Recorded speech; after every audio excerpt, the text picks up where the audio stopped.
नमस्कार। मैं डॉक्टर अमिताभ बनर्जी, एक महामारी विशेषज्ञ। तो आज मेरे को कुछ मेरे जब से ये महामारी चालू हुआ है, कुछ मैं देख रहा था। जो जैसे ये हुए घटनाएं हुई कि पहले तो जो ये कोविड-19 का जो आउटब्रेक था, ये कहते थे कि जानवरों से आया। उसके बाद उसका कोई अच्छा सबूत नहीं मिला, आज तक नहीं मिला। फिर धीरे धीरे बोल रहा है कि हाँ, ये शायद लैब से लीक हुआ है और गेन ऑफ फंक्शन रिसर्च हो रहा था, national institute of health America से फंड जा रहा था, इको हेल्थ से एंथनी फॉची कोऑर्डिनेट कर रहा था, और वो फिर वुहान लैब जा रहा था कुछ वायरसेस को ज़्यादा घातक बनाने के लिए, ट्रांसमिशन बढ़ाने के लिए, और उससे लीक होके ये आ गया। फिर मेरे को कुछ और मेरे को लगा कि खाली क्या इसी को ऐसा है कि और भी फिर जैसे बीच में जैसे महामारी चल रहा था 2022 को, एक मंकी पॉक्स का ये जब हुआ हल्ला मचा, जो डब्ल्यूएचओ ने इसको डिक्लेयर भी कर दिया कि it is a public health emergency of inter monkey pox. क्यों? वो अफ्रीका के बाद बहुत लार्ज स्केल में अमेरिका में हुआ था 2022 को। और किन में हुआ था? खाली जो होमोसेक्सुअल्स थे, जो ड्रग एडिक्ट्स थे, जो ये थे इंटीमेट। और जो अफ्रीका में जो मंकी पॉक्स होता है वो छोटे छोटे जानवरों से होता है, रोडेंट्स जैसे स्क्विरल्स, गिलेरी, पेरी डॉग, जो छोटे छोटे जानवर होते हैं, चूहे के साइज के से थोड़े बड़े चूहे, वो उस टाइप के कई जानवर होते हैं वहां, उनमें वायरस पाया जाता था। तब मैंने इसका इतिहास देखा मंकी पॉक्स का, तो मेरे को बड़ा आश्चर्य हुआ। ये 1958 में कोपेनहेगन में डेनमार्क, जो यूरोप में है, वहाँ 1958 में ये लैब में एक प्रयोगशाला में कुछ बंदरों में हो गया था। और वो बंदर मैकाकी मंकीज थे, वो आए थे, सिंगापुर से लाए गए थे, और उनमें पाए गए थे 1958 में। और वो लैब क्या कर रहा था? वो लैब वायरस का काम कर रहा था, पर ये पोलियो वायरस का काम कर रहा था। और पोलियो वायरस और ये वायरस में कहीं दूर दूर तक कोई ये नहीं है, रिश्ता नहीं है। तब मेरे को लगा कि ये यूरोप में कैसा। और उसके बाद वो आइडेंटिफाई हुआ था मंकी पॉक्स वायरस बोल के, उसको फिर उसके आगे कहानी नहीं बढ़ी। 1970s में जब स्मॉल पॉक्स का ये चल रहा था, इरेडिकेशन, आखिरी ये में थे, छोर में थे कि आखिरी केस घर घर जाके ढूंढ रहे थे। तो वहाँ अफ्रीका में कई ऐसे पॉक्स मिले जो कि पहले सोचे कि ये स्मॉल पॉक्स है। जब जांच किया तो वो हल्का अपने आप ठीक हो गया, ज़्यादा उसमें हल्का ही होता है मंकी। तो तब पता चला कि ये मंकी पॉक्स है। तब उन्होंने लिंक किया कि ये वही मंकी पॉक्स है, वायरस उससे हो रहा है, जो कि 1958 में कोपेनहेगन में हुआ था। और इतने 50 साल का गैप था, सोचो, कुछ नहीं, किस 50 से भी ज़्यादा, हाँ 50, कितना, 20 साल का गैप था। 58 के बाद 78 में करीब, ओ 75, तो 20 साल तक कुछ बातचीत नहीं हुआ। तब पता चला कि ये मंकी पॉक्स, और फिर पता अफ्रीका में होता है, अफ्रीका में होता है मंकी पॉक्स होता है। और गरीब इसमें होता है, कॉलोनीज में होता है, बहुत गरीब है वो, जंगल में रहते, जंगल में। और जैसे मैंने बताया, जंगल के छोटे छोटे जानवरों में होता है। और फिर अफ्रीका के जो मंकीज है उनमें उन्होंने सीरो सर्वे किया कि शायद इनमें, क्योंकि डेनमार्क में तो मंकी मिला था, तो अफ्रीका में मंकी को रिजर्वायर नहीं पाया गया था। कभी एक आध मंकी हो गया एक्सीडेंटली, जैसे कोई पर मंकी में बहुत मंकी पॉक्स नहीं हो रहा था। तो ये मेरे को मिस्ट्री और बढ़ गया कि यार मंकी में नहीं हो रहा था, यूरोप में, अफ्रीका के मंकी में मंकी पॉक्स नहीं मिल रहा है, यूरोप में लैब में कैसे है? और वो मंकी अफ्रीका का भी नहीं था, सिंगापुर का था। तब मेरा लगा कि यार ये कुछ गड़बड़ है क्या। जैसे कहते ना, ये आया कैसे वायरस? जैसे गाना है ना, मेरे अंगने में तुम्हारा क्या काम है, तो वायरस में भी मेरे को लगा ये तो, ये वायरस का ये अंगना नहीं है, इस अंगने में ये वायरस क्या कर रहा था? सवाल अभी तक है मेरे दिमाग में। और मंकी पॉक्स लेके भी काफी ये हुआ, हल्ला हल्ला हुआ 22 में। फिर पता चला बहुत, 1 लाख केसेस हो गए करीब, बहुत सारे यूरोपियन कंट्रीज में हो गए, और अपने आप और ज़्यादा उसका डेथ रेट अफ्रीका के बाहर नहीं है। अफ्रीका में भी जो डेथ रेट है due to poverty and malnutrition है। अगर उसको दूर करो तो मंकी पॉक्स से इतने डेथ नहीं होंगे वहाँ पे, ट्रीटमेंट की कमी रहती है।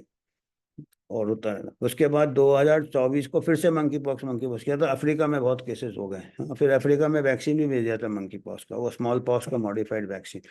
वैक्सीन से अच्छा ये है कि अगर उनको जंगल में न जाए, हंट ना करे, खाना अच्छा मिले उनको, तो शायद मंकी पॉक्स अफ्रीका में भी ना हो। पर वो, और ये चला था कि बाकी कंट्री में भी वैक्सीनेट कर दे। जहाँ यूरोप में तो हो रहा था, बाद में अपने आप वो ये हो गया। इंडिया में भी लोग पूछ रहे थे मंकी, इंडिया में भी मंकी पॉक्स का एक केस दो केस इधर उधर, फिर अपने आप दब गया वो। तो पर ये मेरे को, ये मेन मेरा मुद्दा इसमें ये था कि ये वायरस सबसे पहले वहां क्यों पाया गया था? कहाँ उधर भी तो कुछ कोशिश नहीं कर रहे थे वायरस के साथ कुछ करे? क्योंकि देखिए सेकेंड वर्ल्ड वॉर के बाद ये सब अपना अपना न्यूक्लियर वॉर चालू हो गया था। सेकेंड वर्ल्ड वॉर में न्यूक्लियर वॉर से खत्म हुआ, फिर केमिकल बायोलॉजिकल वॉरफेयर भी सेकेंड वर्ल्ड। तो बायोलॉजिकल वॉरफेयर कहीं ये टारगेटेड दूसरी तरह के तो नहीं कर रहे हैं? एटलीस्ट तैयारी कर रहे हैं लैब में, जो यूरोपियन कंट्रीज है, अमेरिकन कंट्रीज है। और ये कहीं अफ्रीका के वायरस तो नहीं ला रहे हैं अपने लैब में, एशिया के वायरस तो नहीं ला रहे हैं। ये एक हो गया मंकी पॉक्स का। फिर मैं एक इबोला मार्बर्ग वायरस के लिए बीच में भी एक बार आया था, यह भी पोटेंशियल है। तो मार्बर्ग वायरस भी मैंने देखा, ये भी मार्बर्ग वायरस 1967 में जर्मनी के एक लैब में और लीक हुआ था, और वो ग्रीन मंकी में उसका काम चल रहा था, जो कि अफ्रीका से आया था। इन्फेक्टेड ग्रीन मंकी, 31 इन्फेक्ट हो गए थे लैब वर्कर्स, और 7 लोग का देहांत हो गया था। मार्बर्ग मार्बर्ग में फैल गया था। और ये भी यहाँ पे अफ्रीका का चीज जर्मनी लैब में क्या कर रहा था, ये समझ में नहीं आया। और बाद में ये मंकी में मिला, और ये मार्बर्ग वायरस भी मंकी में नहीं मिलता अफ्रीका में ज्यादा। उसमें फ्रूट बैट, जिससे कि नीपा होता है, उसमें मार्बर्ग वायरस होता। और छोटे छोटे जानवर में वो फ्रूट बैट, चमगीदड़ छोटा सा, उसमें ये होता, मंकी में नहीं होता। पर जर्मनी में ये मंकी में मिला, वो 1967 में। वो जंगल में होते रहते हैं। ये बात तो हो गया है यूरोप का, और मार्बर्ग वायरस जर्मनी का, और ये मार्बर्ग वायरस और मंकी पॉक्स वायरस। अभी मैं थोड़ा चिंता की बात है कि 2018 में, शायद 2018 में निपा वायरस अभी आप देख रहे हैं, हर साल निपा वायरस का थोड़ा थोड़ा ये आता है, अलर्ट आता है केरला में नहीं, और फिर अपने आप ये हो जाता है कुछ। वो भी फ्रूट बैट में होता है, जंगल में होता है, कई वायरस है फिर।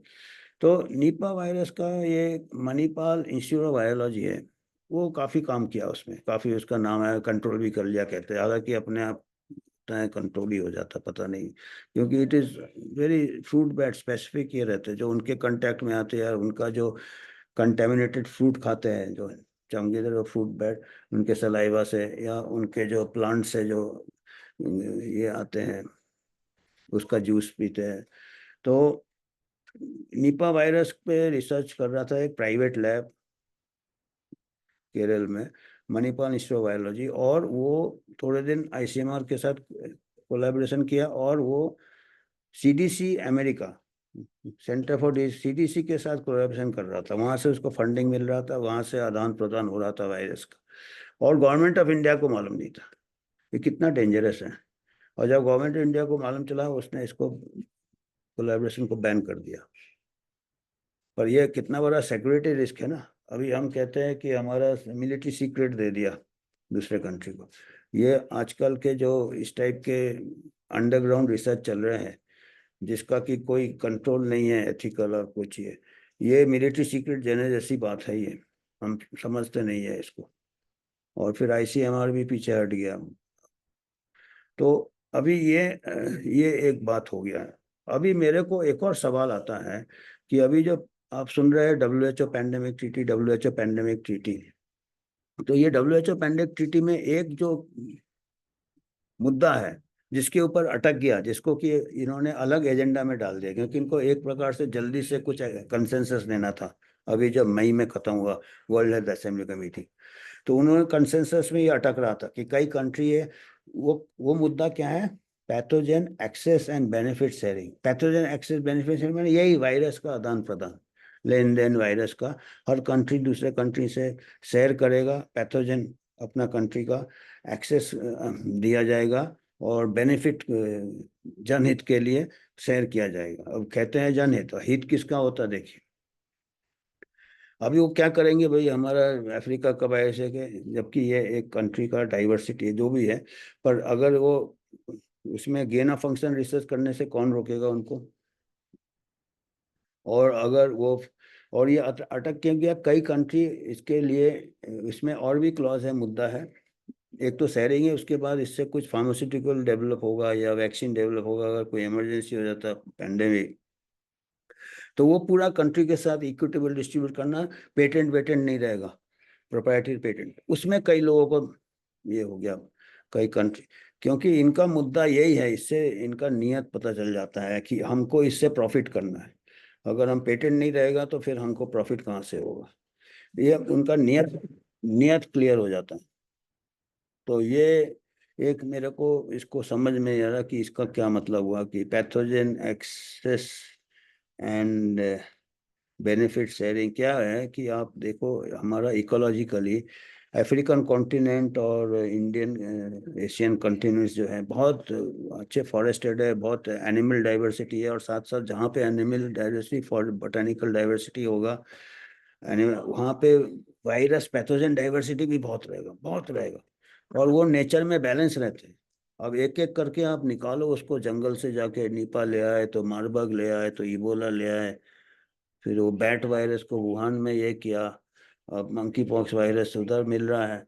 तो उससे आप या तो गेन ऑफ फंक्शन से उसको फैला सकते हो, फिर वैक्सीन पहले से तैयार कर, और ये भी बता दें हम कि निपा वायरस का जो ये चल रहा था सीडीसी और मणिपाल इंस्टीट्यूट ऑफ बायोलॉजी में, सीडीसी ने already vaccine, mRNA vaccine Nipah virus का बनाना चालू कर दिया है। तो एक बार बन जाता है तब वो पैनिक बन जाता है, फिर 4 केस जाओ, पकड़ो लोगों को, निकालो, आरटीपीसीआर करो, निकाल दो कि भाई यहाँ ये तो है, अभी हमको तो रेडी है, बन गया है भाई, तैयार है हमारा, प्रिवेंशन कर लो, नहीं तो फिर महामारी फैल जाएगा। और इतना ज़्यादा स्टॉक है, ट्रेजर ऑफ वायरसेस है जो कि अपने आप रहते हैं। अब उसको आप हाथ डालोगे सांप के बिल में तो सांप काटेगा, तो वायरस के, और उसको अगर लैब में जाके और आप उसको ट्रेन करोगे वायरस को कैसे। तो ये मेरे मैं ये सवाल कर रहा हूँ मेरे को, अगर, क्योंकि मैं वायरोलॉजिस्ट हूँ नहीं, मैं एक महामारी विशेषज्ञ हूँ, एपिडेमियोलॉजिस्ट, हमको खाली पैटर्न देखना आता है और गिनना आता है। तो पैटर्न देख के मेरे को अजीब लग रहा है कि एक जगह का वायरस दूसरे जगह कहाँ मिल रहा है, और वो ऐसे जानवर में मिल रहा है जो कि उधर के जानवर को भी नहीं होता, लैब में जानवर में कैसे हो रहा। इधर का केरला का जो वायरस इधर सीडीसी में क्यों जा रहा है, और गवर्नमेंट ऑफ इंडिया को क्यों नहीं मालूम है। और अगर आप टीटी करेंगे वो तो फिर आदान प्रदान होता रहेगा, और हमारे जो साइंटिस्ट रहते हैं वो तो उनको ग्रांट के लिए उनको तरसते रहते हैं, क्योंकि उनका कैरियर डिपेंड करता है। अभी कोई भी देगा, फार्मा कंपनी बड़ा ग्रांट दे देगा कोई भी कंट्री, तो वो दे देंगे अपना वायरस वायरस सब, और उससे उनका कैरियर ऊपर जाएगा। तो ये सोचने वाला बात है, ये हमको भी सिक्योरिटी ये रिस्क लगता है इसमें। बायोलॉजिकल वारफेयर खाली फिक्शन हो तो अच्छा है, पर रियलिटी में होगा तो, जितना तो वायरस घातक नहीं होता, ये इसका ट्रांसमिसिबिलिटी बढ़ा के पैनिक फैला सकते हैं, पैनिक फैला के, और इनका मेन अभी क्या है, अपना प्रोडक्ट्स बेचना, पैनिक के इससे। तो ये मेरे को आज कुछ ऐसे बात मैंने करने थे आपसे, और आप खुद सोचिए, खुद हमको फीडबैक दीजिए, आप कैसा सोचते, हो सकता मैं ऐसे ही डर के गलत बोल रहा हूँ, पर ये कुछ चीजें फिट नहीं हुआ मेरे को।